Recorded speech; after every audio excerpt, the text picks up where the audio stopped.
pasada, la intención es que esta herramienta les pueda ayudar y nos pueda ayudar a ustedes y a mí a podernos acercar de la manera más correcta y más completa a la palabra.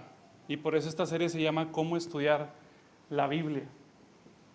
Y estuvimos viendo y explicando un poquito la semana pasada esta herramienta de estudio, teología bíblica. Y en esta tarde quiero que veamos un tema en específico que es el pacto. Vamos a ver ahora cómo podemos hacer teología bíblica del tema del pacto en la Escritura. Y cómo esto nos va a ir ayudando a abrir cada vez más y más nuestros ojos a la grande conexión y unidad que hay en la Escritura. Nada más de manera breve para hacerles un resumen, este es un breve resumen de lo que vimos la semana pasada. ¿Qué es la teología bíblica en pocas palabras? Y vimos ahí que es el estudio de Dios que analiza o estudia la unidad de la Escritura. Sí, la Escritura ha sido compuesta por 66 libros. Sí, tenemos el Antiguo y el Nuevo Testamento. Y hay diferentes autores, Moisés, los profetas, los apóstoles, los evangelistas. Tenemos diferentes autores, pero también escuchamos la semana pasada que hay una unidad en la Escritura, que final y últimamente hay un solo autor en la Escritura, y ese autor, por supuesto, es Dios. Y por lo tanto, teniendo la Escritura un solo autor, también tiene un solo tema. De modo que donde quiera que nosotros nos encontremos, haya una unidad central en la Escritura. Hay un solo tema en el que la Escritura se desarrolla. Y basado en eso, vimos que era la convicción cristiana acerca de la Biblia, que es la siguiente: la muerte y la resurrección de Jesucristo, dice ahí, son el centro que une toda la interpretación de la Escritura. De modo que donde quiera que nosotros nos encontremos, si pudiéramos ver la Biblia en esta línea que tengo yo aquí, si pudiéramos ver la Biblia así, de Génesis capítulo 1 hasta Apocalipsis capítulo 22, podemos ver que la cruz de Cristo es el centro de todo lo demás que cuelga la Escritura. O sea, es a través de la muerte y de la resurrección de Cristo que toda la Escritura debe ser entendida. No hay otro tema central en la Escritura. De modo que donde quiera que tú te encuentres, hay una conexión que nos lleva a la cruz de Cristo.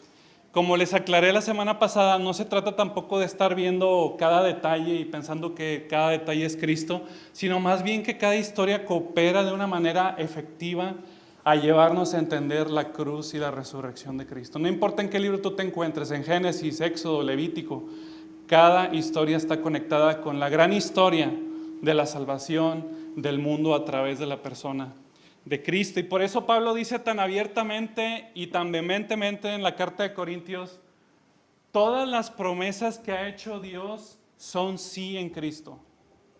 Todo lo que Dios ha prometido en el antiguo pacto, ahora en la persona de Cristo dice sí, dice Pablo. Así que por medio de Cristo respondemos amén para la gloria de Dios, en 1 Corintios 2:10. Todo lo que Dios ha hablado, todo lo que Dios ha prometido que va a hacer, en la persona de Cristo lo cumplió. Este es un tema muy, muy importante. Y si pudiéramos resumir el tema de teología bíblica, pudiéramos decir que la teología bíblica se enfoca en el plan progresivo de Dios para salvación en Cristo. Hay un plan que se está desarrollando a lo largo de la Escritura. Y ese plan se va desarrollando poco a poco hasta que culmina y se completa en la salvación de Cristo. Toda la Escritura está centrada en eso. ¿Hasta aquí alguien tiene alguna pregunta, alguna duda? Este tema es muy importante para tener una interpretación correcta de la Escritura. Si nosotros fallamos en este punto, hermanos, hemos fallado en comprender la Escritura. ¿Alguien que tenga algún comentario, alguna pregunta, alguna duda? Muy bien. Antes de seguir avanzando, quisiera nada más darles algunas implicaciones, son dos nada más, de lo que es teología bíblica.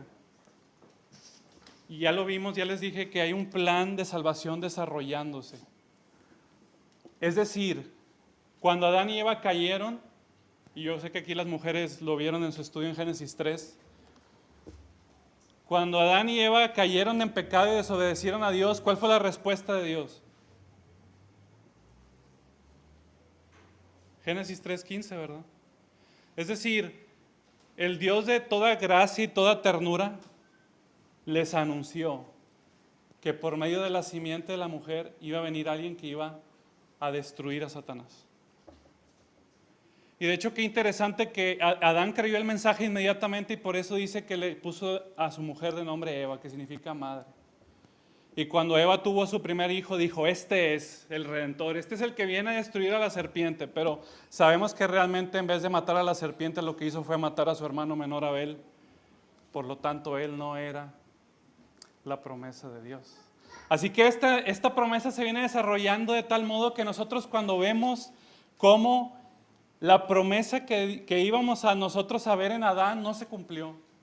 La promesa que nosotros íbamos a ver cumplida en Israel no se cumplió, sino hasta la persona de Cristo se cumplió. Por lo tanto, ese plan, cuando nosotros vemos cómo se desarrolla la Escritura, podemos ver y decir, sí, es en la persona de Cristo que todas las promesas de Dios se cumplen. Esas son algunas de las implicaciones de la teología bíblica. Ahora, yo no sé si todos tienen su hojita aquí. Si a alguien le falta, por favor, levante su mano. Es importante que... ahorita vamos a hacer un ejercicio de cómo hacer teología bíblica con 5 preguntas importantes. Y si a alguien falta, por favor, levante su mano para que mis hermanos ahí les entreguen.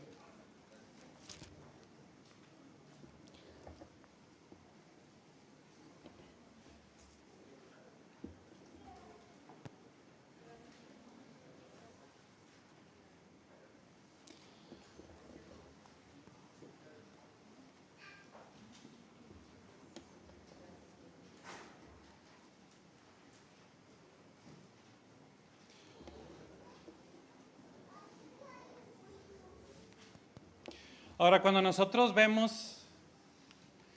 empezamos a estudiar la Biblia usando teología bíblica, una de las preguntas es, ¿cuál es el beneficio de hacer teología bíblica? ¿Qué cosa me va a ayudar a mí a interpretar la Escritura correctamente cuando yo hago teología bíblica? ¿Cuál es ese beneficio en lo práctico? ¿Cómo esto me va a ayudar a mí a entender más la Escritura? ¿Y cuáles son algunas cosas que yo tengo que estar poniendo atención mientras leo la Escritura? Así que yo les voy a dar aquí una lista, antes de pasar a hacer el ejercicio de las hojas, que cuando nosotros leemos la Escritura en nuestro devocional, o sea que tú vas a dar una predicación el domingo, o sea que tú como padre de familia vas a dar un devocional en tu casa, o como madre de familia le vas a enseñar la palabra a tus hijos, ¿qué cosas tengo que buscar en la Escritura para hacer teología bíblica? Delante del pasaje que yo tengo, ¿cómo puedo aprovechar esta herramienta y cómo esto me va a beneficiar a mi estudio o a mi enseñanza de la Escritura? Algunas cosas que tenemos que buscar mientras estudiamos la Escritura. Número 1, tipología. Y no voy a dar ninguna definición extraña ni difícil de entender. Simplemente tipología se refiere a cualquier personaje que pudiera hacernos algún tipo de alusión a Cristo. Yo puse ahí 2 ejemplos, puede haber muchos más. Pero nosotros vemos que de cierto modo el rey David es una antelación o una alusión al verdadero rey de Israel que va a venir, que es Cristo. Melquisedec, por ejemplo, que es una historia un poco rara en Génesis, el autor de Hebreos nos dice que Jesucristo ha de ser sacerdote según el orden de Melquisedec. De modo que Melquisedec, de cierto modo, está representando a la persona de Cristo. Es una sombra de la persona de Cristo. Así que cuando tú estás leyendo en el Antiguo Pacto o en el Nuevo, tu pasaje, una de las cosas que tienes que poner atención es qué tipos, qué personajes pueden estar haciendo alguna alusión o alguna representación de la persona de Cristo. Y esto a veces es difícil, pero a veces no. Podemos hablar de Jonás, podemos hablar de muchos personajes que de cierto modo nos están apuntando hacia la persona de Cristo. Otra cosa que tenemos que buscar si queremos hacer teología bíblica son analogías. Y nosotros sabemos que a veces la Escritura nos habla acerca de algunos eventos o algunas fiestas o algunos o algunos hechos en específico que nos ayudan a dar algún tipo de sombra de la persona de Cristo. Yo puse el ejemplo de la Pascua porque por supuesto es el más fácil de todos, pero hay algunas fiestas, algunos eventos, algunas cosas que son cierta sombra de la persona de Cristo. Y obviamente el Nuevo Testamento alumbra mucha luz de esto, pero sabemos que, por ejemplo, la Pascua es una analogía de la persona de Cristo, y esto Pablo lo dice abiertamente en Corintios, que Cristo es nuestra Pascua. Entonces tenemos que buscar tipologías, analogías. En tercer lugar, tenemos que buscar en las narrativas. A veces las narrativas también tienen el propósito, de cierto modo, de llevarnos hacia la persona de Cristo. Piensa solamente cómo Cristo dijo: yo no le voy a dar señal a esta generación adúltera, sino les voy a dar la señal de Jonás. Entonces, por lo tanto, nosotros tenemos que regresar a Jonás y ver de qué manera el libro de Jonás nos apunta a la persona de Cristo. Entonces, aún las narrativas tienen como propósito llevarnos a la persona de Cristo. Cuando el pueblo de Israel le dijo a Samuel: nosotros queremos tener un rey igual que los demás reinos. Esa historia tiene como propósito llevarte a la persona de Cristo. Así que tenemos que buscar estas cosas. Ahorita a lo mejor en la teoría les suena difícil, pero ya que lo vayamos practicando, no es tan difícil como parece. Y finalmente, y muy importante, y este es en el tema que nos vamos a enfocar hoy, son los temas. Hay temas principales en la Escritura que se van desarrollando poco a poco para cada vez darnos más luz acerca de la persona de Cristo. Y esto es algo tan importante que debemos de poner atención. Por ejemplo, un tema muy importante en la Escritura que nos lleva a la persona de Cristo es el tema del reino. Y lo podemos ver desde Adán, pero todavía mucho más claro desde Abraham, porque Dios en Génesis capítulo 17, si mal no recuerdo, creo que versículo 6, le dice a Abraham: de ti nacerán reyes. Entonces, desde el principio de la Escritura nosotros vemos el tema del reino de los cielos, o el tema del rey, desarrollándose poco a poco hasta la culminación del gran rey que nosotros sabemos, que es el Señor Jesucristo. Por eso Mateo en el capítulo 1 nos da la genealogía de Cristo para confirmarnos que Jesucristo es el Rey de Israel. Entonces el tema del reino de los cielos es un tema muy importante en la Escritura. Otro tema es el tema del templo, y lo vimos la semana pasada. Desde el jardín del Edén, trabaja como templo de Dios. Después de ahí vemos el tabernáculo, el templo de Salomón, y después de eso vemos a Cristo como templo. Después ahora la iglesia como templo de Dios, y finalmente en Apocalipsis 22 vemos que no habrá templo ya, porque Dios mismo, dice la Escritura, será el templo de todos los hijos del reino de los cielos. Y finalmente, vamos segundo tema, tercer tema, y no es muy famoso, pero el tema del Éxodo. Creamos o no, es un tema que se va desarrollando a lo largo de la Escritura. Yo no sé si ustedes se acuerdan, el hermano Nacho, cuando predicó de la transfiguración de Cristo en el monte, dijo algo muy interesante. Dijo que cuando estaba hablando Cristo y Elías y Moisés, estaban hablando, dijo el hermano, la palabra griega ahí es éxodo. Estaban hablando de su partida, y dijo, la palabra griega es el éxodo. Porque esto es importante, porque de la misma manera el tema del éxodo, de la liberación, de la victoria, se va desarrollando a lo largo de la Escritura hasta que llega a su culminación en la persona de Cristo. Y finalmente, ya con esto vamos a acabar y vamos a entrar al ejercicio, el tema del pacto. Y este es el tema en el que quiero que nos enfoquemos en esta tarde, que hagamos juntos teología bíblica acerca del tema del pacto. El tema del pacto es un tema muy importante que se desarrolla a lo largo de las Escrituras. Algunos dicen que hubo un pacto de obras entre Dios y Adán. Después hay muchos pactos más y ahorita los podemos platicar juntos, pero el tema del pacto también es un tema que se va desarrollando y va encontrando su plenitud en la persona de Jesucristo. Y es así como nosotros, hermanos, podemos ver claramente y evidentemente, sin torcer la Escritura, claramente vemos cómo cada tema, cada asunto relevante en la Escritura encuentra su plenitud, su cumplimiento y su destino final en la persona de Cristo. Cualquier tema, rey, profeta, sacerdote, reino de los cielos, el pacto, todos y cada uno van como una sombra de poquito en poquito desarrollándose y abriéndose hasta que en la persona de Cristo todas las promesas de Dios son sí y son amén. No sé si alguien tiene algún comentario o alguna pregunta o alguna duda acerca de hasta ahorita dónde vamos y cuál es el propósito de la teología bíblica y su unidad en la Escritura.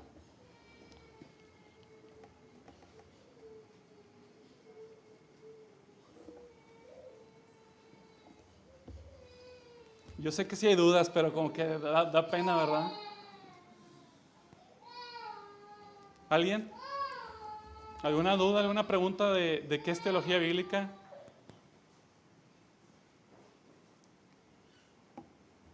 Bueno, vamos a suponer que esta noche te toca dar el devocional en tu casa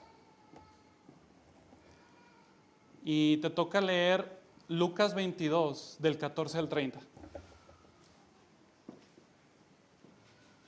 Lucas 22, del 14 al 30.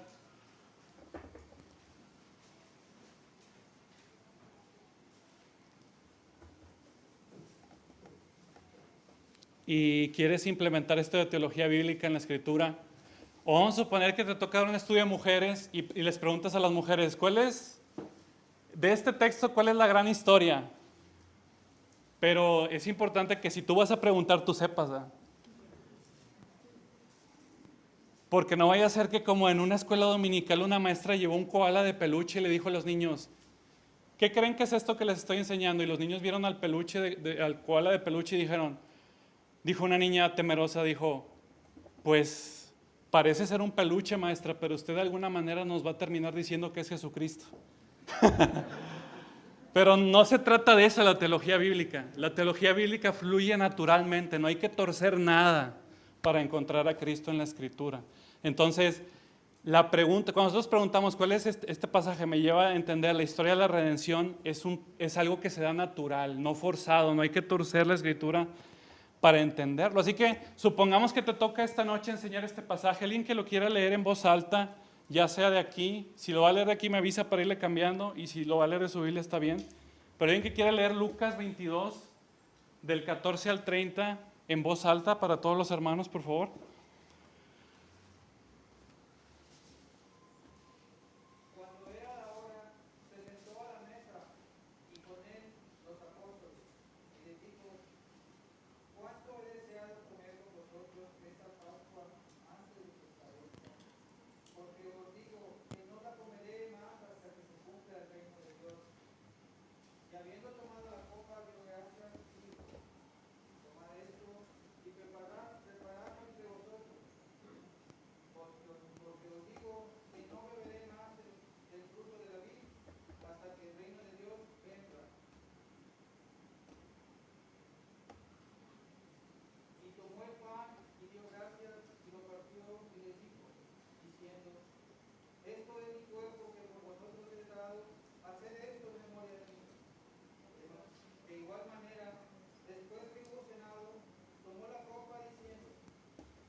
Muchas gracias, hermano.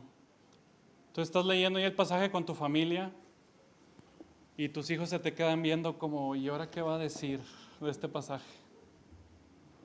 Y vimos la semana pasada que obviamente tenemos que interpretar el pasaje naturalmente. Leemos este pasaje de la Escritura y pudiéramos llamarle este pasaje la mesa del pacto. Y tú vas a dividir este pasaje en 3 secciones. Número 1, la mesa del Señor. Esta es una interpretación natural, todavía no estoy haciendo teología bíblica, pero tú ves aquí algunas verdades importantes. La mesa del Señor, del versículo del 14 al 23. El Señor va a estar hablando de este sacrificio que Él va a hacer, que es una mesa que ya pasó, es una mesa pasada, que ya pasó hace 2000 años. Pero luego lo ves hablando de la mesa presente, la mesa del discipulado. ¿Quién va a ser el mayor? ¿Quién va a ser el menor? Dice, en el nuevo pacto esto no existe. Así que esto es la mesa del discipulado. Este pasaje es tan importante en Marcos, Mateo y Lucas, tan central, y está muy ligado al nuevo pacto. Y finalmente Jesucristo habla de los versículos del 28 al 30 acerca de la mesa futura que vendrá finalmente en el reino de los cielos por siempre y para siempre. Entonces vamos a suponer que tú estés ahí y ya vas a explicarle algo a tu familia en el grupo de mujeres. Pero hasta aquí no hemos hecho todavía teología bíblica. Este es nada más el entendimiento natural, orgánico, lógico del pasaje. Pero entonces ahora tenemos que hacernos algunas preguntas de cómo entonces sí vamos a ver cómo la teología bíblica va a beneficiar tu interpretación de este pasaje. Porque si tú no haces teología bíblica, no digo que no se pueda entender, pero te vas a perder mucho de la riqueza de lo que este pasaje representa si no hacemos teología bíblica.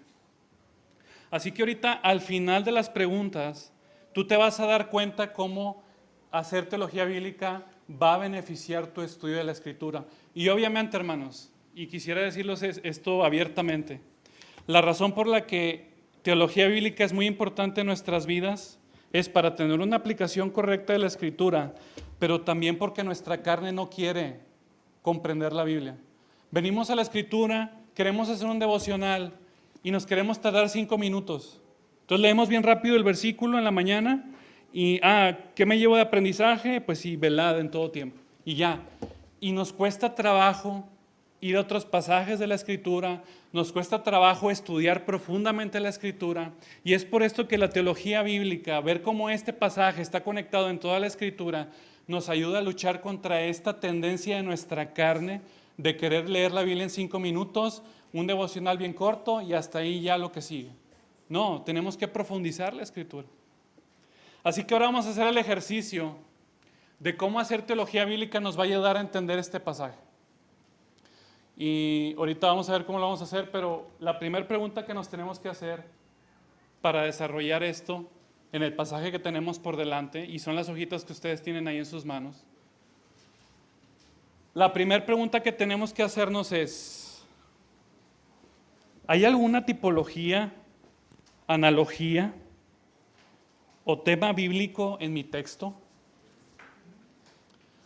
Así que platica con la persona que tienes a tu lado y ahorita en 5 minutos vamos a regresar nuevamente y vamos a discutir juntos entre ustedes y yo la primera pregunta. ¿Hay alguna tipología, analogía o tema bíblico en mi texto? Me voy a regresar nada más porque a lo mejor si alguien tiene duda de qué es eso, tal vez... Yo entiendo que al principio puede ser un poco más... Ahí está. Entonces la pregunta es, ¿hay alguna tipología, analogía o tema bíblico teológico en mi texto? Y les recuerdo Lucas capítulo 22, del 14 al 30. Ahorita en 5 minutos regresamos. Puedes platicar con la persona que esté ahí a tu lado para que juntos puedan llegar a algunas respuestas. Los que están en casa también les animo a hacer el mismo ejercicio.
¿Listos? Ori, ¿dónde está Ori?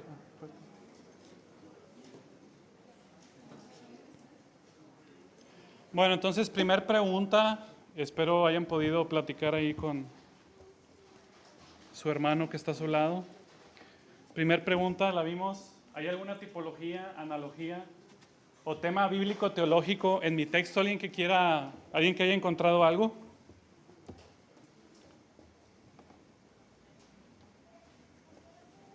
¿Tipología tiene que ser con un personaje solamente? ¿Algo que tenga en mente, hermana? Pues con el cordero. La Pascua. Sí, es analogía, sí. Ok, la Pascua, muy bien. Excelente. ¿En qué versículo? Para que todos vean, pues. Versículo 20 dice, esta copa es el nuevo pacto en mi sangre que por vosotros se derrama. Y como sabemos, y ya lo platicamos, el tema del pacto se desarrolla desde Génesis 3. Entonces es un tema muy bueno, el tema del pacto. ¿Algo más? ¿El qué, perdona, Ingrid?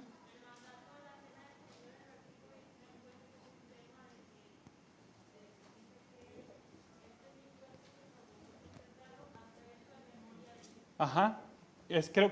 Creo que se está relacionado con el de la Pascua. Entonces, ahí lo vamos a dejar el de la Pascua. Está el del pacto y escuché otro más. ¿Alguien dijo algo más? El reino de los cielos. Muy bien. Dice ahí en cualquiera de los primeros pasajes, versículo 16, porque os digo que no la comeré más hasta que se cumpla en el reino de Dios. Ahora, si ustedes han hecho su devocional y han estado estudiando el libro de Lucas, se van a dar cuenta que el tema del reino de los cielos es un tema que aparece más de 45 veces en el libro. Entonces, tal vez si estás enseñando a tus hijos o en el grupo de hombres, de mujeres, en donde sea, vas a decir, otra vez enseñar el reino de los cielos, ya les he enseñado 44 veces. No está mal 45, ¿verdad? Para mí no es molesto el repetirles las mismas cosas y para ustedes es provechoso. Pero tal vez no es digamos, el punto en el que te quieras enfocar. Y les voy a decir por qué. Porque inusualmente en Lucas la palabra pacto solo aparece 2 veces. O sea, reino de los cielos 45, pero la palabra pacto 2 veces. Una en el capítulo 1, versículo 72 creo, y la otra es aquí. Entonces creo yo que para Lucas el tema del pacto es muy importante porque solamente va a hablar de él en esta sección de la escritura, de lo que él va a escribir. Entonces creo que vale la pena que nosotros pensemos, ¿cómo puedo hacer yo teología bíblica a la luz de este tema del pacto? Entonces ya estás ahí en tu texto, ya descubriste cuáles son los temas teológicos, bíblico-teológicos que desarrollan, y ahora esto nos lleva a la segunda pregunta, que quiero que también vuelvan a discutir ahí entre ustedes, que es, ¿dónde puedo encontrar 3 o 4 referencias en la Biblia, 3 o 4 referencias en la Biblia que hablen de este mismo tema del pacto? ¿Tienen 5 minutos para platicarlo? Desde Génesis hasta Apocalipsis, aunque les recomiendo que lo busquen más en Génesis, pero el tema del pacto, 3 o 4 referencias que puedas encontrar en la Biblia del tema del pacto. Y ahorita vamos a ver por qué esto es muy importante. 5 minutos.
Bueno.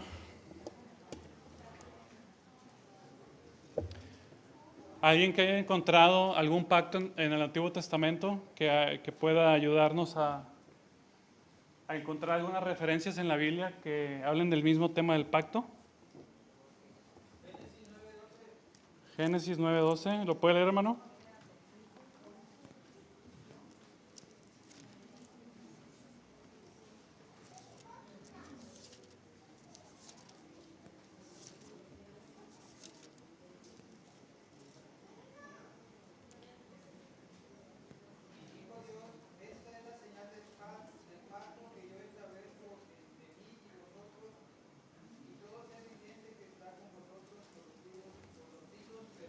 Así es. Entonces Dios hace un pacto con quién, con Noé, ¿verdad?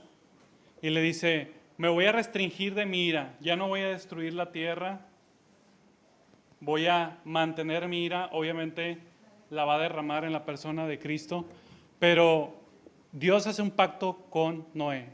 ¿Algún otro pacto que encontremos en la Escritura? Génesis 15 con el pacto con Abraham, ¿verdad? Y es bien interesante en el pacto de Abraham. Nada más voy a hacer una referencia breve. Génesis 15, voy a ir ahí. Dice versículo 12, mas a la caída del sol sobrecogió el sueño a Abraham, y he aquí que el temor de una grande oscuridad cayó sobre él. De modo que cuando Dios hizo un pacto unilateral con Abraham, ¿qué quiere decir unilateral? Es decir, Dios no le está pidiendo nada a Abraham. Él va a hacer la obra que él ha prometido. Dice que cuando va a pasar por en medio de los animales muertos, dice, he aquí una sombra, un terror de oscuridad pasó en medio de los animales. ¿Y por qué esto es importante? Porque ¿qué pasó en la cruz del Calvario a la hora novena? La tierra se oscureció, ¿verdad? Entonces obviamente la presencia de oscuridad en el pacto de Abraham hace una referencia a la oscuridad en la cruz del Calvario, pero el punto aquí importante es el pacto que hace Dios con Abraham y le dice, tú no ocupas hacer nada, es más, lo puso a dormir. O sea, yo voy a hacer lo que yo prometí. ¿Alguna otra referencia de algún otro pacto que encontremos en el Antiguo Testamento? Primera de Reyes 9:5. Ok. Vamos, primera de Reyes, que es el pacto que hace con David en 2 de Samuel 7, ¿verdad? Que le dice, de ti van a ser un hijo que yo voy a poner por rey, y ese reino será ¿qué? Perpetuo, ¿verdad? Para siempre. Entonces, ojo, está hablando de un pacto de un rey que ha de venir para reinar por siempre. Entonces ese pacto es muy importante, el pacto de Dios con David o con Salomón. Al final de cuentas, es el pacto del rey que ha de venir para gobernar por siempre las naciones. Y ahorita escuché algo más. ¿Éxodo 24 o cuál? Ok, el pacto de Sinaí. Éxodo 24. Ahorita les voy a decir por qué puse 24. Yo sé que puede ser otro capítulo, pero creo que es importante que pongamos el 24. Uno más, y con esto acabamos. En el Antiguo Testamento. Excelente. Jeremías 31. Vamos a ver por qué este de Jeremías es bien importante. Es más, ¿lo puedes leer, hermano? 31, versículo del 31 al 34, en voz alta, por favor. He aquí vienen días, dice Jehová, en los cuales haré nuevo pacto en la casa de Israel y con la casa de Judá. No como el pacto que hice con tus padres en el día que tomé de la mano para sacarlos de la tierra de Egipto. Porque ellos invalidaron mi pacto, aunque fui yo un marido para ellos, dice Jehová. Pero este es el pacto que haré con la casa de Israel. Después de aquellos días, dice Jehová, daré mi ley en su mente y la escribiré en su corazón. Y yo seré a ellos por Dios y ellos me serán por pueblo. Así es. Muy importante pacto. De hecho, como les mencioné en el de Abraham, le hace Dios una promesa de que de él nacerán reyes. También eso es muy importante. Pero así que ahora que nosotros hemos tenido el texto delante de nosotros, que hemos buscado alguna tipología, analogía o algún tema y hemos encontrado 2 o 3 versículos que hacen referencia al tema del pacto o del texto que tenemos delante de nosotros, la siguiente pregunta es la siguiente. ¿Cómo se relacionan estos textos que acabamos de mencionar del antiguo pacto con el nuestro que estamos estudiando esta noche? Ya sea que se relacionen por medio de alguna similitud que tú encuentres, ya sea que se relacionen por medio de algún cumplimiento, pero aquí la idea es de los pasajes que ahorita aquí escribió Ori, quiero que pienses si hay alguna relación entre estos pactos y el pasaje que acabamos ahorita de leer en Lucas capítulo 22, versículos del 14 al 30, que tú digas, mira, esta referencia en el versículo 15 de Lucas lo encuentro relacionado al pacto de Génesis tal. ¿Cuáles son esas relaciones de estos textos con el texto que tenemos delante de nosotros en Lucas capítulo 22 del 14 al 30? Les voy a dar 5 minutos también y ya con esto nos estamos acercando al final del estudio. Y ahorita vamos a ver cómo este estudio nos va a beneficiar en nuestro entendimiento de Lucas 22. 5 minutos.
Bueno, ¿cómo se relaciona esos textos que ahorita vimos aquí con el texto que tenemos por delante? Yo nada más quiero hacerles una observación de mi parte y ustedes me pueden decir las suyas, pero podemos ver en este pasaje que Dios está haciendo algo esta noche especial con Cristo. La razón por la que Dios creó al mundo, todas las promesas de Dios, Cristo sabe que en esta noche Él las va a cumplir. O sea, Cristo está consciente de que esta noche es la noche de las noches, que la razón por la que el mundo fue creado es para esta noche. Y por eso les dice a sus discípulos, está tan cerca de ustedes el gran propósito de todas las cosas. Por eso dice Cristo ahí en el versículo 15, ¿cuánto he deseado comer con ustedes esta Pascua antes de que padezca? Porque les digo que no la comeré más hasta que se cumpla en el reino de Dios. Cristo sabe que todas las promesas de Dios, que todo lo que Dios ha estado desde Adán y Eva hasta ese momento, está a punto de cumplirse en esa noche y al día siguiente obviamente en la crucifixión y en 3 días en la resurrección. Pero este pasaje tiene la intención de decirnos, Dios está haciendo algo en la persona de Cristo y este es el final de todas las cosas. Ese es el propósito por el que Dios creó el universo. Mostrar en la persona de Cristo la grandeza de su gloria y de su bondad. Por eso en Cristo está bien consciente de que esta es la noche de las noches. Que esta es la noche más importante de todas. Porque la redención está mucho más cerca que su respiración de los discípulos. Está tan cerca, en menos de lo que canta el gallo. Esta es la razón por la que Dios creó el universo, para mostrar en la persona de Cristo la grandeza de su bondad y de su gloria. Y por eso este texto es tan importante. Y por eso una meditación es, Dios está haciendo algo en la persona de Cristo. Pero ahora, ¿cómo se relacionan estos pasajes que vimos del Antiguo con el Nuevo? ¿Alguien que tenga algún comentario, algo que encontró alguna relación de estos pasajes con el de Lucas, que nos quiera comentar? Éxodo 24, cuando Moisés hace un sacrificio y esparce la sangre en el altar y al pueblo, y le dice, esta es la sangre del pacto, y le hace lo mismo Jesús. Wow, esa es una increíble referencia, les voy a decir por qué. Es cierto todo lo que dijo Hasi, pero qué interesante es que después de que rocía la sangre en el pueblo, ¿qué es lo que pasa? ¿Quién se acuerda? Suben al monte Moisés y los ancianos y dice que comieron con Jehová.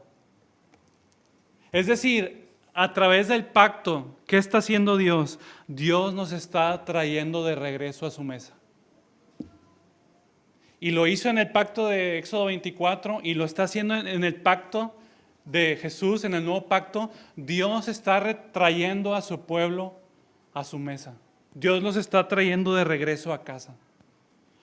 De verdad es increíble pensar esta gran similitud que hay entre el pacto de Moisés y el pacto que está pasando en esta noche, de cómo la sangre del pacto después de haber sido rociada, ahora tienen comunión con Dios en el monte.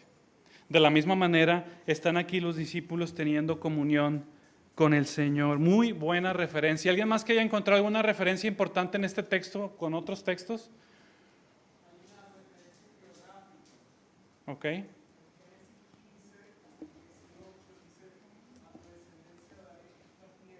Uh-huh.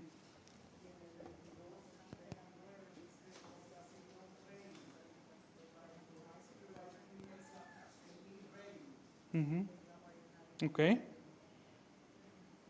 Ahora, algo bien interesante el versículo 29, y ahorita no me voy a meter mucho en detalles, pero el versículo 29 dice, yo pues les asigno un reino. Esta palabra asigno, en el original, si ustedes la buscan, está muy relacionada con un testamento. De hecho, si tú le pones en el logos a los que saben de eso, te va a llevar a puro Hebreos, y la palabra en la Reina Valera es testificar, testamento, testamento, testamento. Entonces cuando Jesús dice aquí, yo les asigno un reino como mi Padre me lo asignó a mí, está diciendo lo siguiente, yo hice un pacto con mi Padre de redención eterna desde antes de la fundación del mundo. Ahora yo a ustedes les hago participar de este mismo pacto. Ustedes y yo ahora vamos a tener un pacto de amor que no tendrá fin jamás. Por eso esta relación es muy importante. Gracias, Pedro. ¿Alguien más? Uno más. ¿Alguien? Y si no, no pasa nada. ¿Alguien que haya encontrado alguna relación más de estos pasajes con el pasaje de Lucas? Ajá. Génesis 15. Ok. ¿Algún versículo en especial? ¿O nada más? Ajá. Ok. Ok.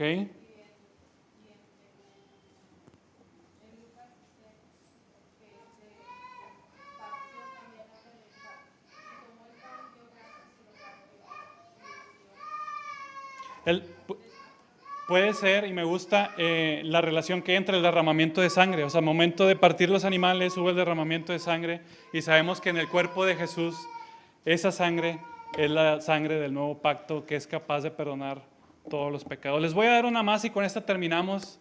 No les quiero quitar más su tiempo, pero qué interesante es que cuando Jesús habla del nuevo pacto, inmediatamente le añade Jesús la ética del discipulado.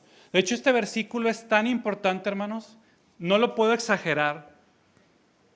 Es tan importante en Lucas, en Marcos y en Mateo. De hecho, este domingo se va a predicar de este pasaje, el domingo que viene, así que no te lo pierdas. Pero este pasaje es tan importante en la Escritura, porque Jesús cuando empieza a hablar del nuevo pacto, lo que hace es ahora añadirle la ética del reino. Y entonces aquí nosotros vemos la preeminencia del discipulado. Fíjate lo que dice el versículo 25 y 26. Pero él les dijo: los reyes de las naciones se enseñorean de ellas, y los que sobre ellas tienen autoridad son llamados bienhechores. Mas no así vosotros, fíjate lo que va a decir, sino sea el mayor entre vosotros como el más joven, y el que dirige como sirve. Ahora, ¿por qué esto es importante? Fíjate lo que dice Jeremías capítulo 31, que es un versículo que apuntamos ahí. Jeremías capítulo 31, vayan conmigo porque esto es importante de lo que Jesús está anunciando aquí en este pasaje. Jeremías capítulo 31, vamos a ver cómo es la ética del nuevo pacto, cómo deben de comportarse los discípulos, cuál es la idea del verdadero discipulado. Jeremías capítulo 31, versículo 34 dice: y no enseñará más ninguno a su prójimo, ni ninguno a su hermano diciendo: conoce a Jehová, porque todos me conocerán. Fíjate lo que va a decir: desde el más pequeño de ellos hasta el más grande, dice Jehová. Entonces, en el nuevo pacto que vemos en Jeremías y que vemos en Lucas, nadie debe de preocuparse por quién es el más grande en el reino de los cielos. ¿Por qué? Porque si tú estás en el nuevo pacto, Dios ya te ha asignado un asiento en su mesa para que estés con Él para siempre y reines con Él para siempre.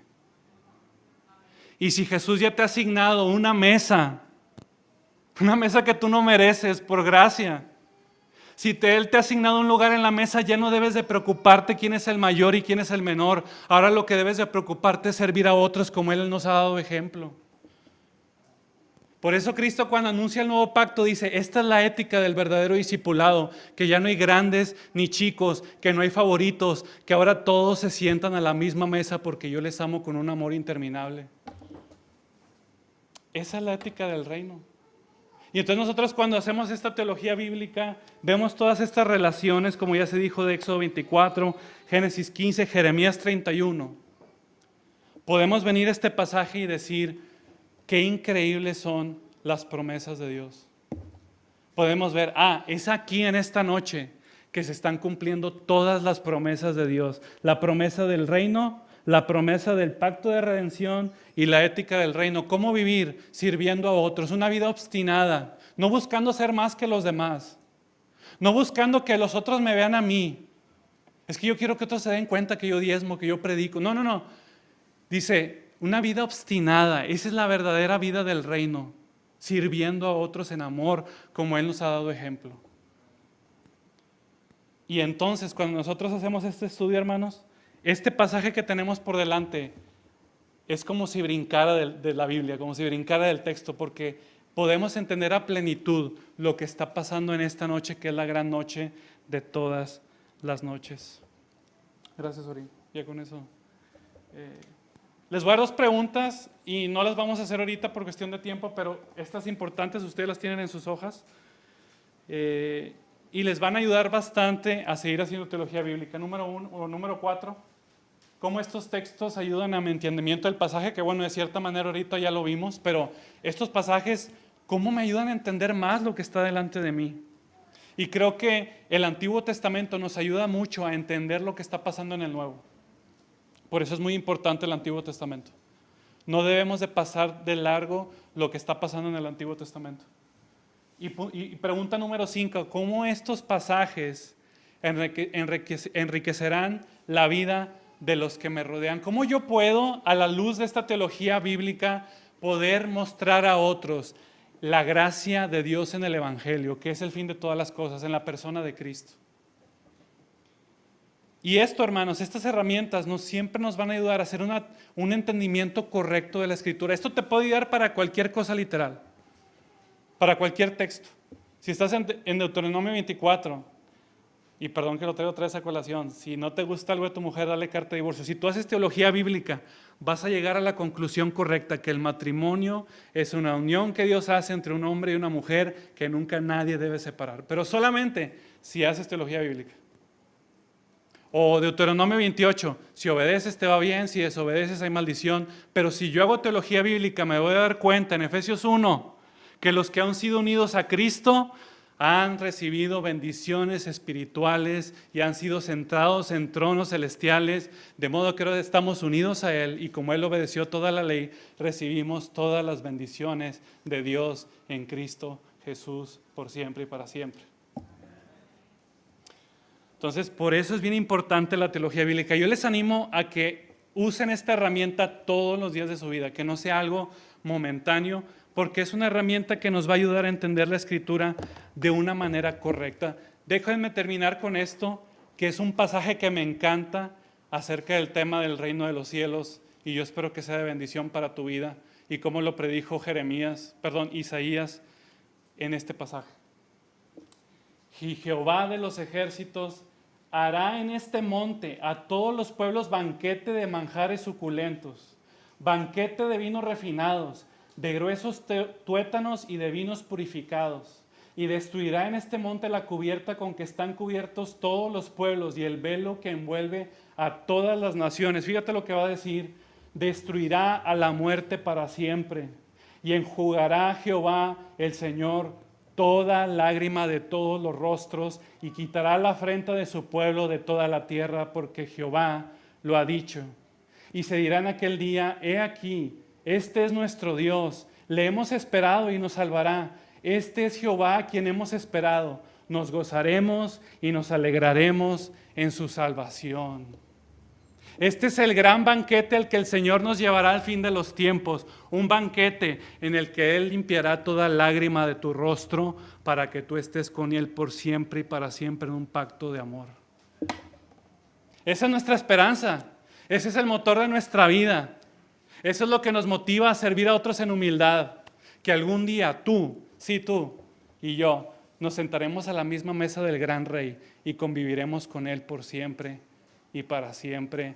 A Él sea la gloria por todos los siglos. Amén y amén. Señor, te damos gracias por este tiempo en el que tú nos enseñas tu palabra. Gracias por estar con hermanos que aman tu palabra. Te pido que si alguien aquí en esta tarde tal vez todavía no ha conocido tu evangelio, que pueda poner su fe en Cristo Jesús para salvación y para perdón de pecados. Gracias, Señor, por este tiempo en el que nos permites ver cada día más claro la grandeza que hay en el pacto de gracia por medio de Cristo Jesús. Todo esto te lo pedimos en el nombre de Jesús. Amén.